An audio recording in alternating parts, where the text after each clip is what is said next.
नमस्कार, मैं पुनीत काशीवाला मिश्रा और आप देख रहे हैं द मानस वॉइस पर विचारों का रण। साथियों, जय सिया राम। आप देख रहे हैं द मानस वॉइस पर विचारों का रण। मैं हूं काशीवाला मिश्रा। दोस्तों, आज की ये कहानी सिर्फ राजनीति की नहीं, ये कहानी है संविधान बनाम सत्ता के अहंकार की।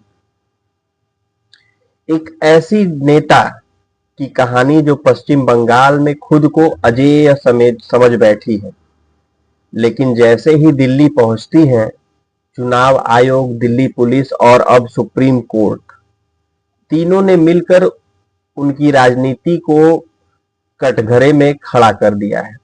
दोस्तों, सवाल ये है कि जो ममता बनर्जी कल तक दूसरों को डराती थी, आज क्या वही ममता बनर्जी खुद डरी हुई है? आइए एक एक परत धीरे धीरे खोलते हैं। साथियों, ममता बनर्जी दिल्ली आई चुनाव आयोग से मिलने।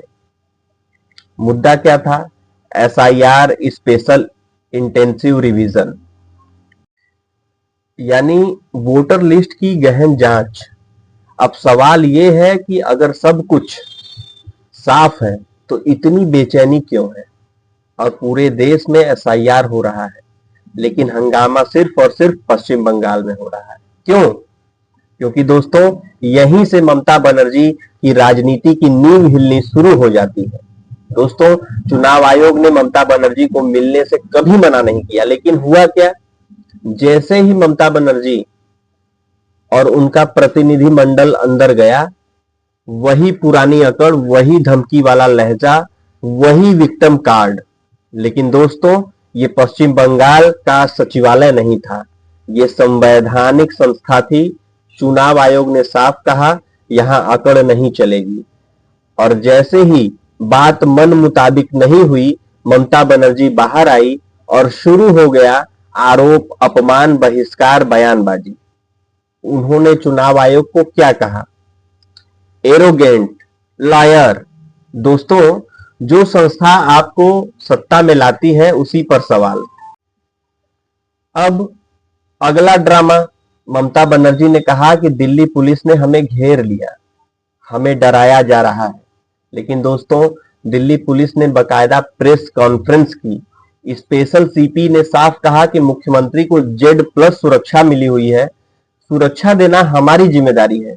यानी कोई घेराव नहीं, कोई धमकी नहीं, कोई साजिश नहीं। लेकिन बंगाल में मैसेज देना जरूरी था, हम पीड़ित हैं, हमारे साथ अन्याय हो रहा है। दोस्तों, इसे कहते हैं राजनीतिक नौटंकी। अब असली मुद्दा समझिए, एसआईआर में क्या निकला?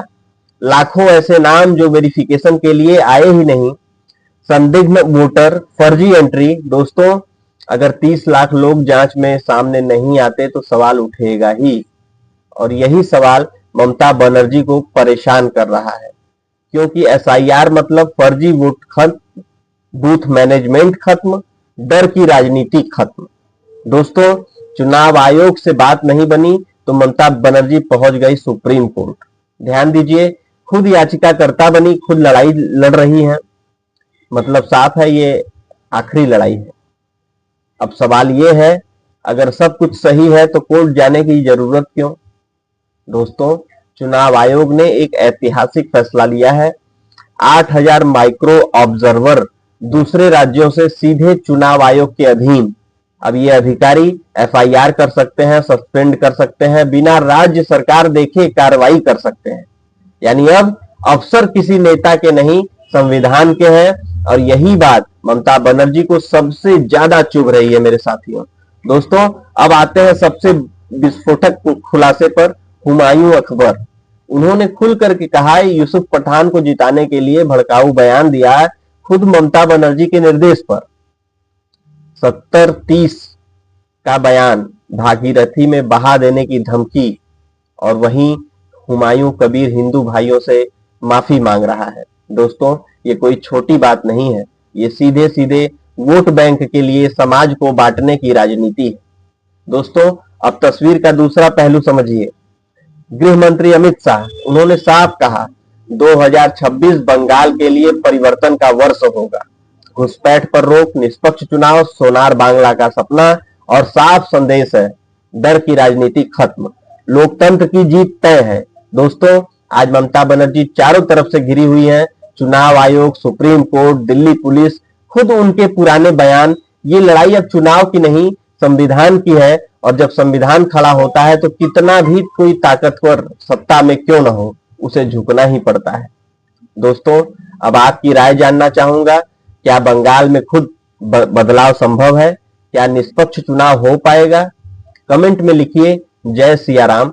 वीडियो अगर आपको पसंद आया हो तो लाइक कीजिए, ज्यादा से ज्यादा इसे शेयर कीजिए और मेरे चैनल को सब्सक्राइब कीजिए। मैं हूं काशीवाला मिश्रा, फिर मिलेंगे एक और सच्चाई के साथ।